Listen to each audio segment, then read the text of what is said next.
ঠান্ডার দিনে comfortable dress পরতে আমার খুবই ভালো লাগে, তাই এই সোয়েটার সেটটা আমি শিন থেকে নিয়েছিলাম। আজকে আমরা যাচ্ছি টপ গলফে, এটা অ্যাশবার্নে ভার্জিনিয়াতে। বাচ্চাদের সাথে একটু সময় কাটানো আর একটু ফান টাইম স্পেন্ড করার জন্যই আমাদের যাওয়া। কথা ছিল অ্যানিভার্সারি উপলক্ষে আজকের এই সব কিছুই আমাদের পক্ষ থেকে হবে, বাট যেটা হয়ে ওঠেনি, সেজন্য উর্বি সব কিছু করলো আমাদেরকে ট্রিট দেওয়ার জন্য। Thank you so much. So already আগে থেকে বে সিলেক্ট করা ছিল, তো আমরা বেয়ের জন্য ওয়েট করতেছিলাম। আর জায়গাটা অনেক সুন্দর, অনেক ভালো লাগে। যারা একটু একটু ফ্রেন্ডলি টাইম বা ফ্যামিলির সাথে টাইম স্পেন্ড করতে চাও, ইউ ডেফিনেটলি ক্যান কাম। এটা বাইরে, বাট ঠান্ডা লাগে না কারণ হিট থাকে। সো তোমরা দেখতেই পারবে। এটা ওদের নিচের এরিয়াতে আমরা একটু বসে ওয়েট করতেছিলাম যতক্ষণ আমাদের বেটা রেডি না হয়। সোফার আমাদের বে রেডি, আমরা এখন চলে যাচ্ছি ওখানে। খেলাটা ফান ছিল বিকজ আমি আমি অলওয়েজ মনে করতাম কি যে গলফ খেলা খুবই ইজি, কোনো কিছু করতে হয় না, জাস্ট বাড়ি মারবো and that's it. But it's super hard, আসলেই অনেক হার্ড, তোমাকে অনেক মাস্টার হতে হয় ওটাতে। যাই হোক, এই খেলাতে শুধুমাত্র রাহাত আর শুভই নেইল করতে পারছে because they were so good. আমি কিছুই করতে পারি নাই, তোমরা দেখতে পারবা। আমি 2-3 বার বাইরেও আমি সরাইতে পারি নাই। আমার অবস্থা ছিল হলো কি জয়ী ইলিয়ানার থেকেও খারাপ। যাই হোক, it's a fun experience and আমি সবাইকে বলবো এটা নিউ ইয়র্কেও আছে।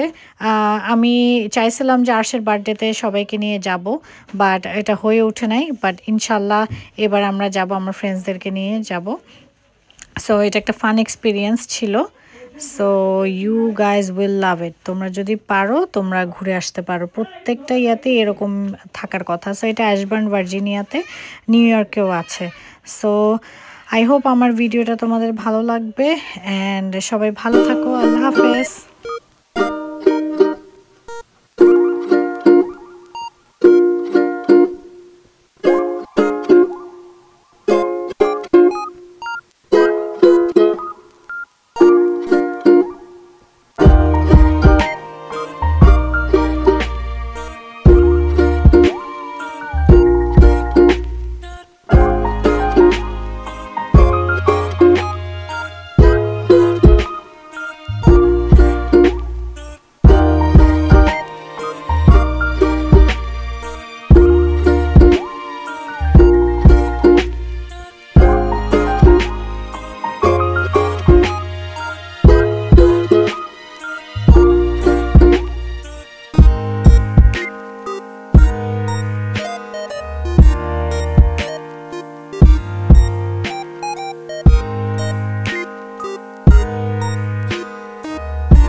আরেকটা কথা বললেই না, ওদের খাবার খুবই মজা ছিল, খুবই মজা ছিল। আমরা খুব তৃপ্তি সহকারে খাইছি।